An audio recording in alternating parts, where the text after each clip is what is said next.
exponential graphs of diminishing resources like coal, fish, and forest against the graphs of expanding population, our accelerating need for more oil, more food, and every other gift of nature, and the truth becomes clear.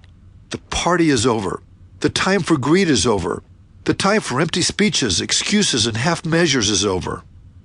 Although many of these problems seem bigger than any of the solutions that have been proposed for them, I'm going to prove to you beyond a shadow of a doubt in the coming chapters in this audio program how achieving business sustainability and saving the planet, which in turn will save our businesses, tie neatly together with one common thread.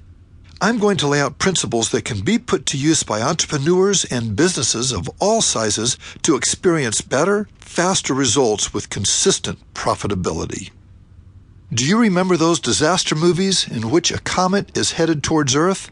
In an effort to survive the impending doom, people from all parts of the globe begin working together to find a solution and realize in the process that all of their supposed differences aren't so important after all. All that matters is their willingness to unite forces and do whatever it takes to somehow solve the problem. Because if they don't, they know they're doomed. All of them.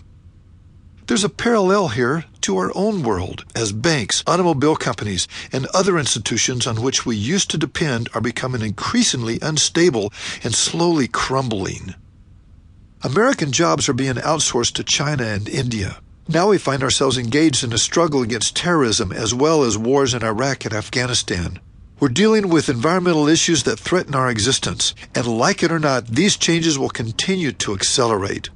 The economic crash of 2008 has ushered in a new era where most businesses are going to have to evolve or die, not unlike the premise of those disaster movies.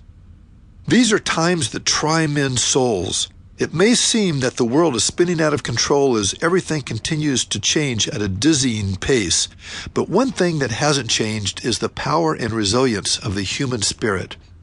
Rethinking your organization won't just profoundly affect your bottom line, it will enhance the world around us as well.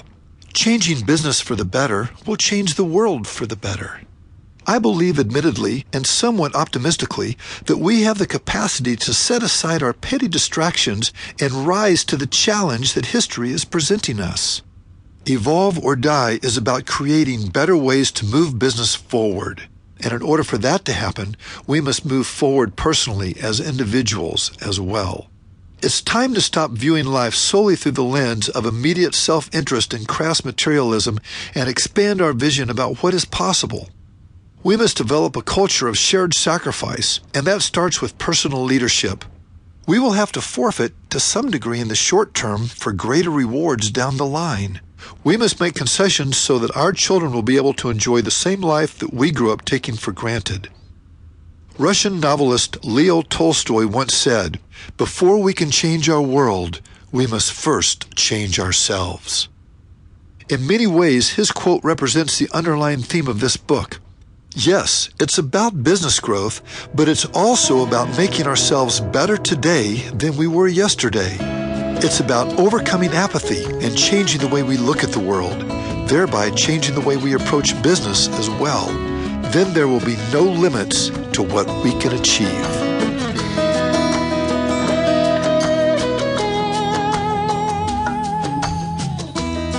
Part 1. Something has to give.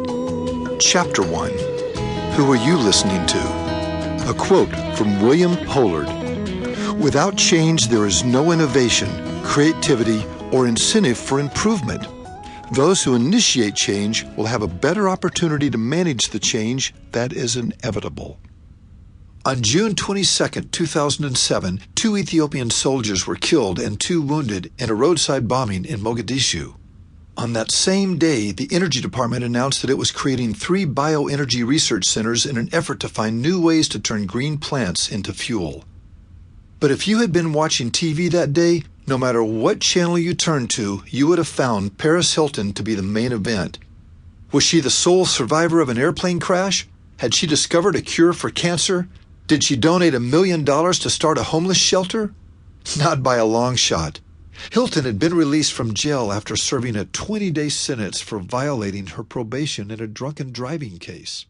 Waiting outside of LA's